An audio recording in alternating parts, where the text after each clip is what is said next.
Brian, come to hear all of that. I was just watching it and it blew my mind. Talk to me about that. I know that I understand hard times and I understand good times. And, you know, in life, they have to come. You're going to have to deal with both of them because that's what life consists of, good times and bad times. And he told me, and I'm not going to say who it is, but he's like, Mayweather's broke. I said, no. He's like, no, really, Mayweather's broke. Now, I don't know if it's true. Right. This is what this guy told me. I'm like, how could he be broke? He's like, yo, he spends like crazy. Like, you know, Floyd's a great fighter. Don't get me wrong. Yeah. You know, he had 50 fights and he said, yo, so don't tell me about you the greatest fighter with 50 and 0, nigga. You're great, no doubt about it, nigga. 50 and 0. We were excited about you and Floyd. Is that still happening or is that... Yeah, it's happening. Yeah, it's happening. You think I give that up? I was minding my business. He challenged me. You look good. How you feeling physically? Incredible. You've been training? Listen, I was wearing extra large. It looks like I'm wearing large now. Looking good, man. Still looking scary. On a live sit-down with Stephen A. Smith, Mike Tyson didn't soften a single word, no nostalgia. No politeness, just blunt, heavyweight honesty. He tore into Floyd Mayweather Jr. with the tone of a man who has lived through fame, lost everything, rebuilt himself, and now speaks without fear. How do you feel about Floyd, though? Huh? How do you feel about Floyd? Awesome fighter, great fighter. You know, he's a little too into himself. You know, he should be. I was the same way too, but you have to come to reality some way. You have to bring your head down to God. We're nothing to be fucking arrogant. You expect us to be ignorant and arrogant. Look where we came from. That's why I asked the question earlier about you mentoring fighters, because I feel like Floyd looked at you growing up like every other fighter. And the persona and the lifestyle was like, growing up in the hood, we looked at it like, that's Mike Tyson. We see the cars, the jewelry, the flair.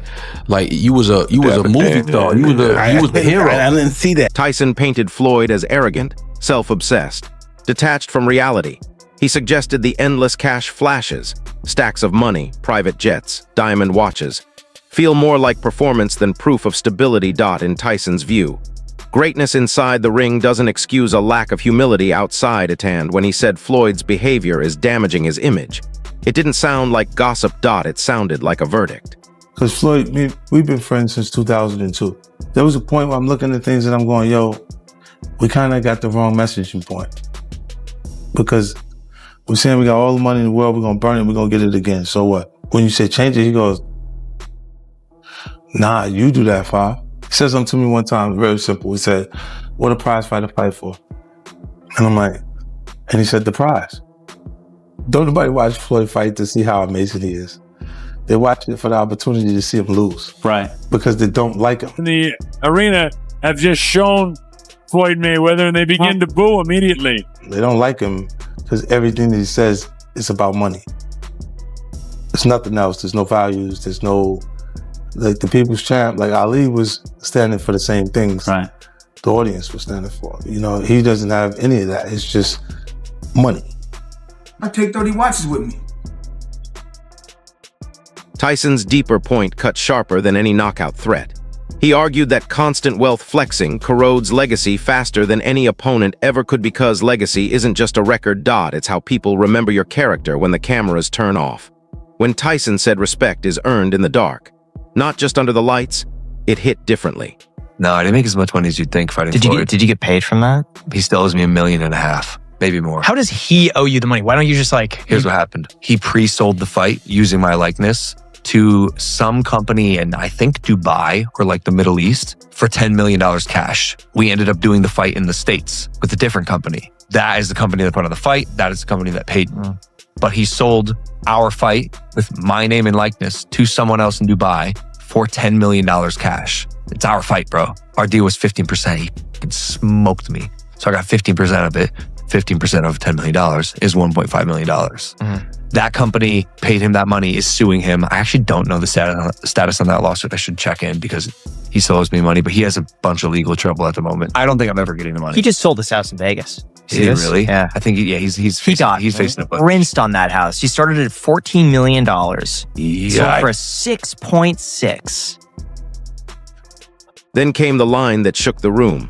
When Tyson said he'd knock Floyd out, it didn't feel like trash talk. It felt personal, not just a threat. But a statement about ego fans reacted like someone fired a cannon inside a library stunned.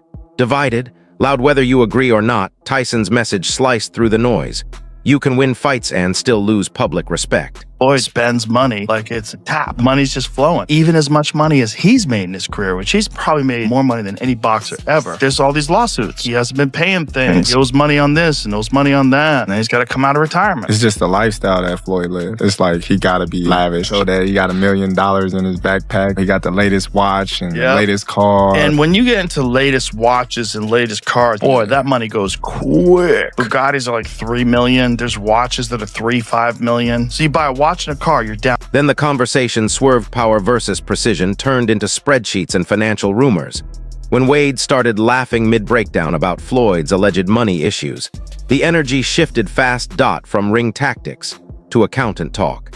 Third fight of the year for a Floyd Mayweather that is clearly going broke. And it's not just, and if you guys didn't see the video I did talking about Floyd coming back to fight Mike, this is not me sensationalizing.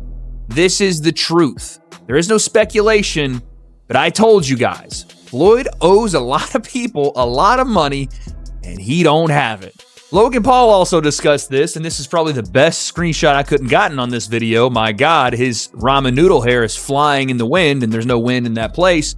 But Logan dropped some knowledge that Floyd is still scamming him for their 2021 fight. We're going to go through it all. Wade could barely get through the topic without smirking. He pointed at Floyd stacking multiple fights in a single year. Exhibitions, crossover bouts, even the Tyson spectacle itself. His tone suggested something simple. Why so many fights if you said you were done? Now pause nobody's declaring bankruptcy here.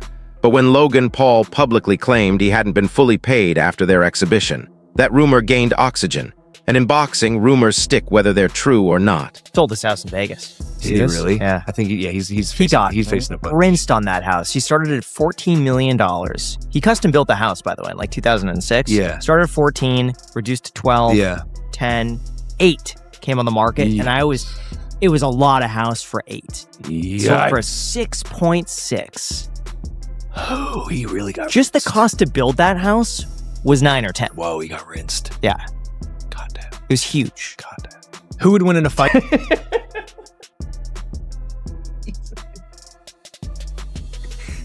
And yeah, that's another piece of like what Floyd has done with his money after his fight. That's where the debate gets spicy. Is Floyd fighting because he loves competition, or because he mastered the pay-per-view blueprint so well that stepping away feels financially inefficient? Let's be real. Money Mayweather wasn't just a nickname. It was a business model.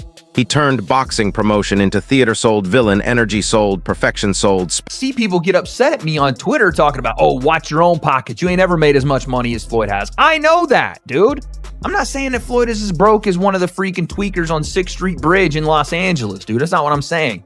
But for the amount of money that he has made, over $1.2 billion, and the amount of money that he still has, let's say it is $300 million. That means Floyd has lost 70% of the money.